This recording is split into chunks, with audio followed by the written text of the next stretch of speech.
വോട്ടിംഗിലെ തിരിമറികൾ വീണ്ടും ചർച്ചയാകുമ്പോൾ എങ്ങും എത്താത്ത ഫയലുകളിൽ ഒതുങ്ങുകയാണ് കണ്ണൂർ കള്ളവോട്ട് കേസ്. 2014 ലോക്സഭാ തെരഞ്ഞെടുപ്പിലെ കള്ളവോട്ട് കേസ് പരിഗണിക്കുന്നത് 81 തവണയാണ് കോടതി മാറ്റിവെച്ചത്.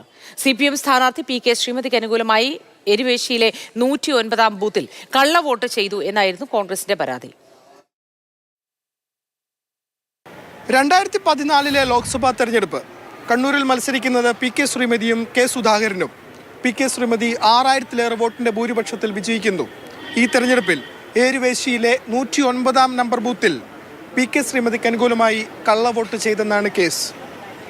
57 കള്ളവോട്ടുകൾ ചെയ്തതായി കോടതി കണ്ടെത്തി. പട്ടാളത്തിൽ ജോലി ചെയ്യുന്ന 3 പേരുടെയും ഗൾഫിൽ ജോലി ചെയ്യുന്ന 27 പേരുടെയും മറ്റ് സംസ്ഥാനങ്ങളിൽ ജോലി ചെയ്യുന്ന 27 പേരുടെയും പേരിലാണ് കള്ളവോട്ട് നടന്നത്. അന്ന് തെരഞ്ഞെടുപ്പ് ഡ്യൂട്ടിയിലുണ്ടായിരുന്ന 5 ജീവനക്കാരെ പ്രതി ചേർത്ത് കേസുമെടുത്തു. 57 കള്ളവോട്ട് ചെയ്ത 19 പേരെ പ്രതികളാക്കാത്തതിനെതിരെ കോൺഗ്രസിന്റെ ഏരുവേശി മുൻ മണ്ഡലം പ്രസിഡന്റ് ജോസഫ് കൊട്ടുകാപ്പള്ളി വീണ്ടും കോടതിയെ സമീപിച്ചു.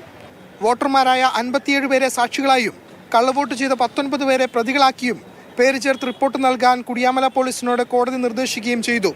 ഇതുവരെ പോലീസ് റിപ്പോർട്ട് സമർപ്പിച്ചിട്ടില്ല. തപാൽ വോട്ട് പൊട്ടിച്ച് തിരുത്തിയിട്ടുണ്ടെന്ന G സുധാകരന്റെ വെളിപ്പെടുത്തൽ മഞ്ഞുമലയുടെ അറ്റം മാത്രമെന്ന് KPCC പ്രസിഡന്റ് സണ്ണി ജോസഫ് പ്രതികരിച്ചു. അത് CPM നേതൃത്വം അറിഞ്ഞിരുന്നതാണ്. അത് ആലപ്പുഴയിലെ ഒറ്റപ്പെട്ട സംഭവമല്ല. കേരളത്തിൽ പ്രത്യേകിച്ച് കണ്ണൂർ, ആലപ്പുഴ ജില്ലകളിലൊക്കെ വ്യാപകമായിട്ട് നടക്കുന്നുണ്ട്. ഈ G സുധാകരൻ പറഞ്ഞത് അത് മഞ്ഞുമലയുടെ ഒരു അറ്റം മാത്രമാണ്. കള്ളവോട്ട് കേസുകളിൽ നിയമ നടപടികൾ നീളുന്നതും പ്രതികൾ ശിക്ഷിക്കപ്പെടാതിരിക്കുന്നതുമാണ് നിലവിലെ ചരിത്രം. മാതൃഭൂമി ന്യൂസ്, കണ്ണൂർ.